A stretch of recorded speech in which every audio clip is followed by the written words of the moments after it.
Hi, first off. My name is Will Dally. I play Lord Caversham in the Canon Theatre production of Oscar Wilde's An Ideal Husband, directed by Tatiana Ivan. Now that my kids are all sort of grown up, I kind of miss being a father, so it's fun to be one again, even though he's kind of an SOB at times and stuff. But I like I like being a dad and telling my kid what to do and worrying about how he's going to end up, and in this case, it's a he. And so that's the single biggest core, is trying to tap into that being a father. There's some physical things I think I've tapped into. Sort of my walk is for Caversham is an exaggerated will walk. That's kind of on purpose. I thought it was appropriate, and wasn't told it wasn't. So, that's another physical thing to come into. I've always wanted to walk with a cane for some reason, so that's something I kind of tapped into.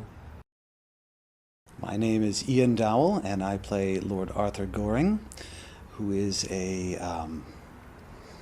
socialite, dandy, man about town, the idlest man in London, and generally a good guy, although he generally keeps his cards close to the vest and doesn't want to be thought too clever.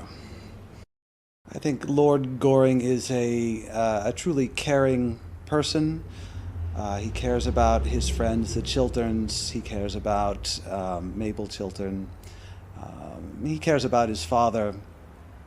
And he tries to make sure that everything works out for people. He doesn't necessarily want any recognition or glory for that, but I think he tries to make sure that everybody is pretty happy. He believes in art over commerce. And I think that caring part fits with my own sense of how things should be. What is very different about him is he has a very public persona, a very flamboyant persona, whereas I tend to like to be in the background and not be singled out. He thrives there. I'm Sonia Richards, and I'm playing the character of Miss Mabel Chiltern, who is the love interest of Lord Goring. I would probably say my wittiness, because Mabel's pretty witty. She kind of has pretty good comebacks to what people say. And I sometimes do, not all the time, but most of the time I do. I think that's pretty much it. I don't know. Mabel's a lot more girly than me, so having to be, proper and blah, blah, blah, but also witty at the same time is kind of hard. But that's what I brought to Mabel. I'm Chris Wiley, and my characters play two. One is Mason. He is the butler to Sir Robert Chiltern, and the other is Mr. Montfort, who is the secretary to Robert Chiltern. For Mr. Montfort, there's a large chunk of myself that's inside there. I see him as a very kind of excitable, mobile in the upward moving, and very, very buoyant in personality. He's trying with a lot of different ladies on stage to take him off the music room or do other things with him, failing miserably, but still has a good attitude about it. Mason's a little more distant, very, very reserved, very true butler material from a British era, which is completely opposite of myself, so I've had to pull more outside of myself for that role. My name is Jacob Moore, and I am playing Sir Robert Chiltern.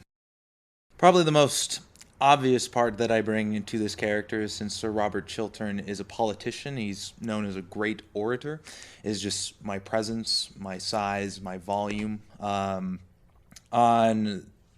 more of the subtle things that I bring to the character, Sir Robert Chiltern has a great desire for for power. He has a great passion for power. And I wouldn't say I have a passion for power, but I'm certainly a passionate person. And it's certainly in the Victorian era, they don't want people bubbling over the top. They want people to be very reserved. And I think sometimes Robert's passion gets the better of him. And I can relate to that. So. I am Tara Earle, and my character is Lady Gertrude Chiltern, who is a new woman for her time. She's very aware of politics, and she likes to be educated about things that are going on in the world as opposed to the general people that are around her and the general atmosphere, people that just kind of like to stay out of it and be pretty. So I think she's trying to make a difference, and yeah, but she's very black and white, to quote, and she thinks things should be one way, and she's very specific on how she believes people to be. I've been called an idealist a lot.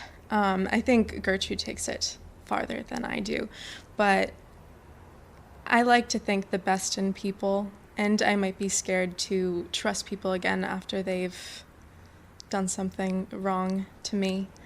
So I think with her innocence and her naivete, I definitely brought that and her goodness, because I'm definitely a goody two-shoes, even though I might not like to say it all the time. But no, I think I brought her innocence, maybe not her political awareness, but definitely her image of people and the way she is generally. So